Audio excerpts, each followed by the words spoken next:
Smackdown Live. A show that makes you worry. Are they going there? That's what I'm thinking of putting as the title. But before I do anything, I want to say this about what happened with Booker T and Corey Graves. Now that we know that it's a work, that's what has been stated now, which pissed off a lot of members of the YWC and finding it as a troll towards them.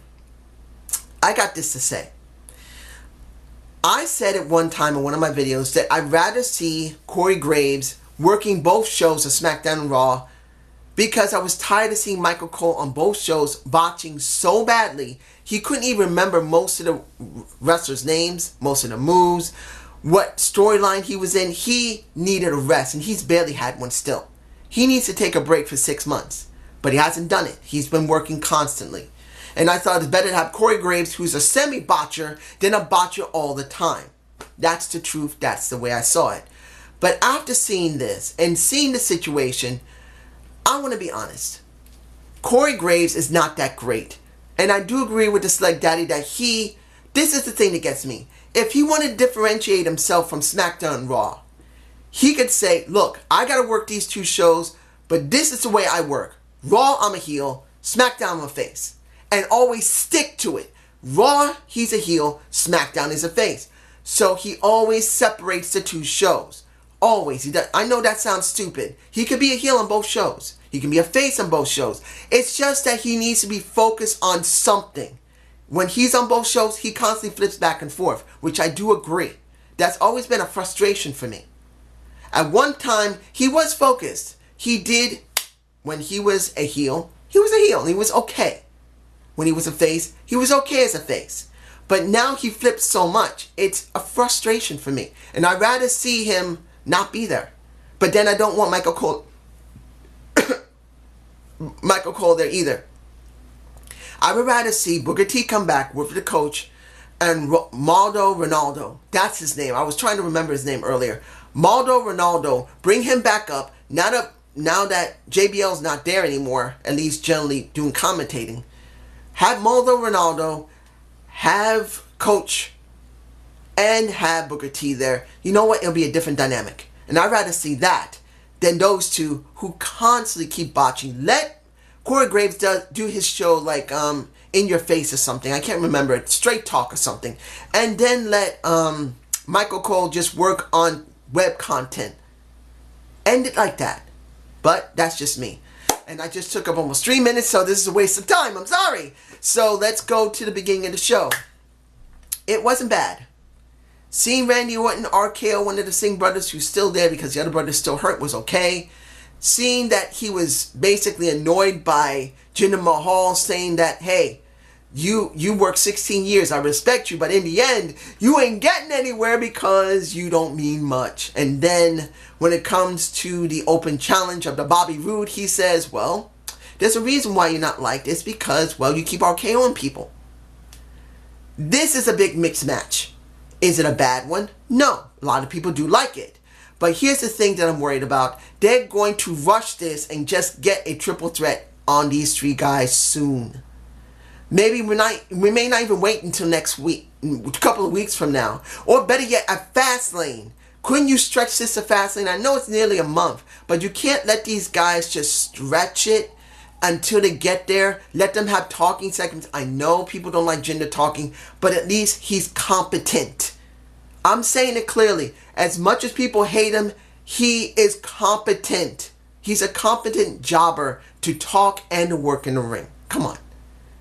And I just want to say this about the list. If it was a real list, which we know it isn't, I am glad to see Bobby Roode on it at the high it was, because as far as I know, he's been working for 22 years. At least 20 to 22 years.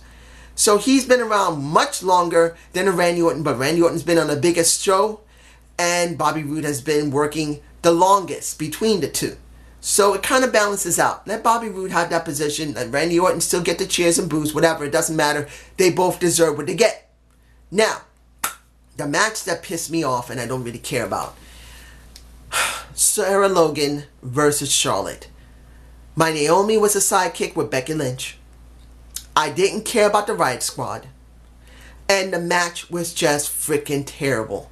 Tell me, I really want to ask someone, tell me below. Please, someone explain to me why people say that Charlotte is one of the best women on the roster when you see this match. And yes, Sarah Logan, if I'm saying her name right, Sarah Logan is sloppy because she's still green. Yes, she's still green. Liv Morgan is greener than her and should have never came up from NXT, but they needed some more women on the roster, so she's going to have to learn on the fly.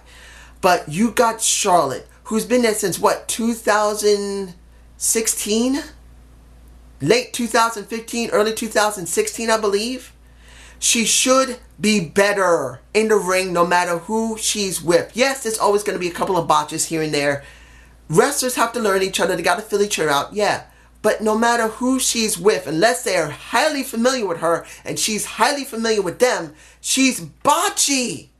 So botchy.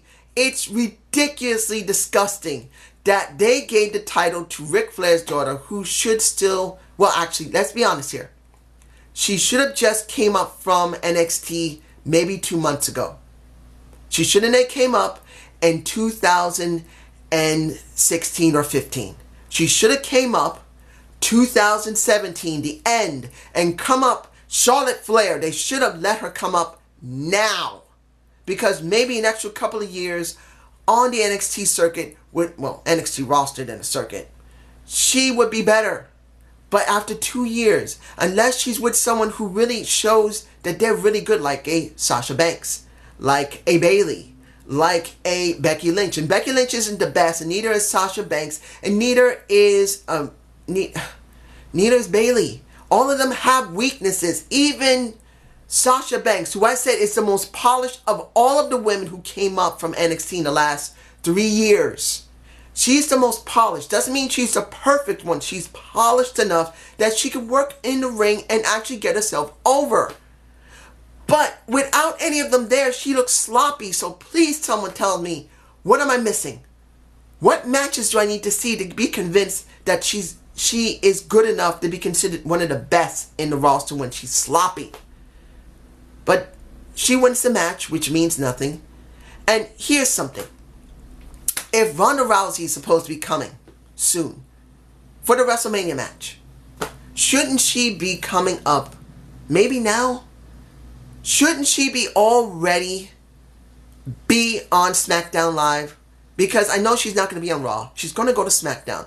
They need her there. She's going to be there. And I know they're supposed to be doing some type of contract signing with her, and that everyone's going to see it. But let's be honest. She should have already been on the roster more than a week ago, or now. After WrestleMania, she should already be on the roster for people to get to know her and for her to know how to work in the ring. If she's had no ring experience and she's getting it now, that's a fucking joke. She should have been training by now. At least Goldberg had been working hard to come in. And I don't believe this girl's really understanding what she's going to be up against. I hope she works out, but I guess the reason I'm talking about Ronda Rousey now is because there's only one thing people are anticipating. That's Ronda Rousey versus Charlotte. What about all the other women? What about Becky Lynch having a feud with Naomi? What happened to Natalya? Where is Tamina? Where is Lana? I know Lana's going to do the Mixed Match Challenge, but where's Tamina? Where was Lana? Where's all the other freaking women? Unless they're hurt, I understand, but if they're not, it's a joke. Shane McMahon. You know what? Yeah, why not? Shane McMahon goes into the office and tell Daniel Bryan, you know what? I don't like what happened when it came to Dolph Ziggler and Baron Corbin's match. I'm not even going to explain it. You guys already know Dolph and Baron got their asses whooped. You can see the images right there. But he goes into that room and says each one of them are going to have a match. If they win, each one of them is going to have an opportunity into the match of the triple threat. Either it'll be a fatal 4-way or a fatal 5-way. First match. Baron Corbin versus Kevin Owens. It was a good match. Sad to see they buried Baron Corbin such a long time ago because he could actually pull off being somewhat of a face. Because he got some sympathy from the crowd. The crowd started cheering a bit for him. Not really a large amount, but a bit. they kind of believed in him. So it kind of makes you think, why did the WWE fuck him up so bad? It's just dumb. Now, the next thing I'm going to talk about is the Pancake War. I know I can leave this for last, but you know the reason why. Pancake War with the New Day and Chad Gable and Shelton Benjamin. I got to say this. I still believe Shelton Benjamin and Chad Gable should not have been brought together before. They should have been brought together now. Let them be singles competitors, losing constantly, brought together now, and then they would mean something. We would care. But as it stands now, I don't care about them. But I gotta say this. Was it funny with the New Day doing the Pancake Day? Yes, it was funny. They were funny. Throwing the pancakes on the floor and seeing that Xavier Woods was getting fucking pissed off. And Biggie Langston looked like he wanted to beat the living striker out of each and every one of them. He would beat them so much they would split into twos and he would beat all four of them again. It was funny. Was the match okay? It was okay. In the end, it was New Day who won. So what did you actually get for Chad Gable and Shelton Benjamin? Nothing! And it's a joke. But what isn't a joke is the Usos and the Bludgeon Brothers. Now, I don't have a shot at the Usos. I have to use another image I got of them. They actually spoke very well in a backstage segment. And then the Bludgeon Brothers breaks the LCD TV and they're standing right in front of it. And then they stand in front of the camera. It makes me really interested in seeing, will they actually promote this very well? Because the Bludgeon Brothers are the biggest threat and most credible threat that the Usos have had in a while. New Day is still the best match for them. But can the Bludgeon Brothers, can Luke and Eric actually pull this off? Both of them have done pretty well in wrestling. Have done pretty well in their characters. But this is going to be a question, can they actually do it? It's going to be a question. Now, let's get this over with. It's time. Zane versus Dolph. Now, I had a problem watching the stream because the audio was out of sync with the video. I don't know if that came from WWE or the site I was watching this off, but I was having a problem watching it. But Ian and I did watch it, and Dolph Ziggler won. But here's the thing I'm worried about. Are they really going there? Are they going there with Dolph Ziggler? Are they going there to give him an opportunity at WrestleMania? Are they going to let him win the title and then face Shinsuke Nakamura at WrestleMania because Shinsuke got his position? He doesn't even need to be seen. He does need to be seen on a Titantron or a backstage segment, but we're not seeing him yet. Either he's hurt or they're saving him for WrestleMania. I would rather see him in a backstage segment. Put him in a backstage segment. Let him be seen. Let him talk. Let him do something to make him more charismatic. But as it stands, we don't see him. But then we get Dolph Ziggler.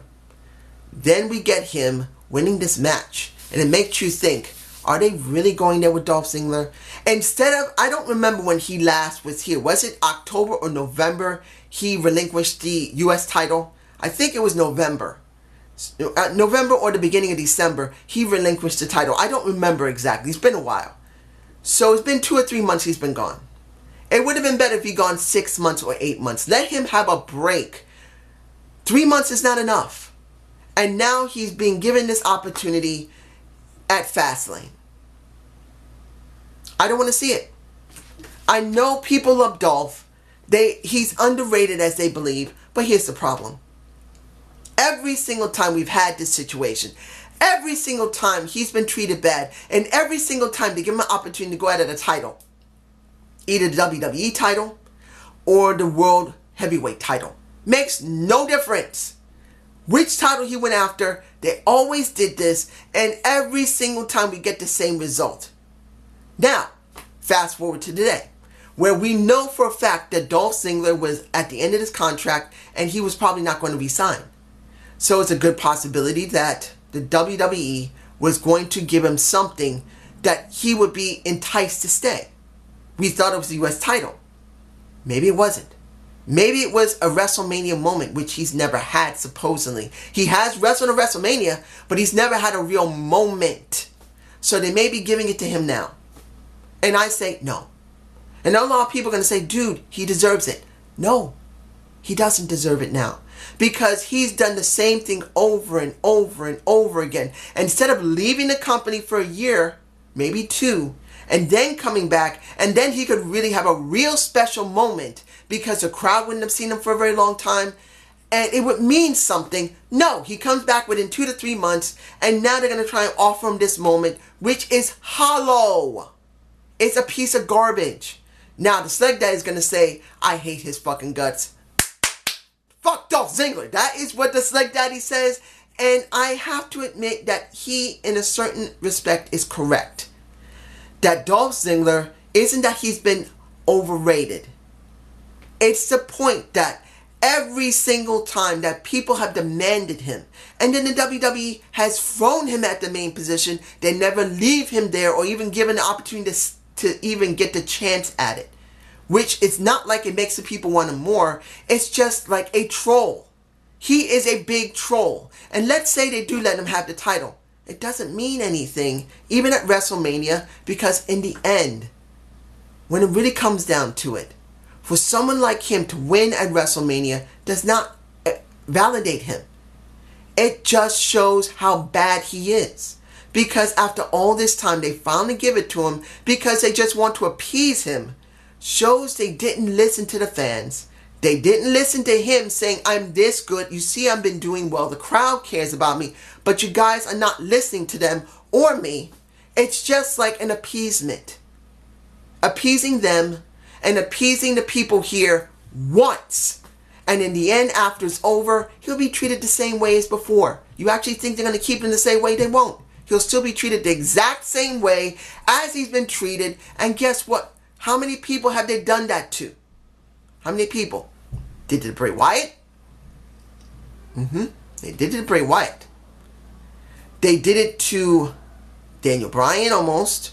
But because the crowd was so demanding of them, they couldn't get away with it. They did it to Batista at one point. They've done it to so many other people over the years. He's not going to be any different. So I don't want to see this. It's a joke. It's a waste of my time. But it's just my point of view, guys. Tell me below. Have a good day. Have a good night. Give me a like or two, because I kind of need it if I want people to see me. Peace.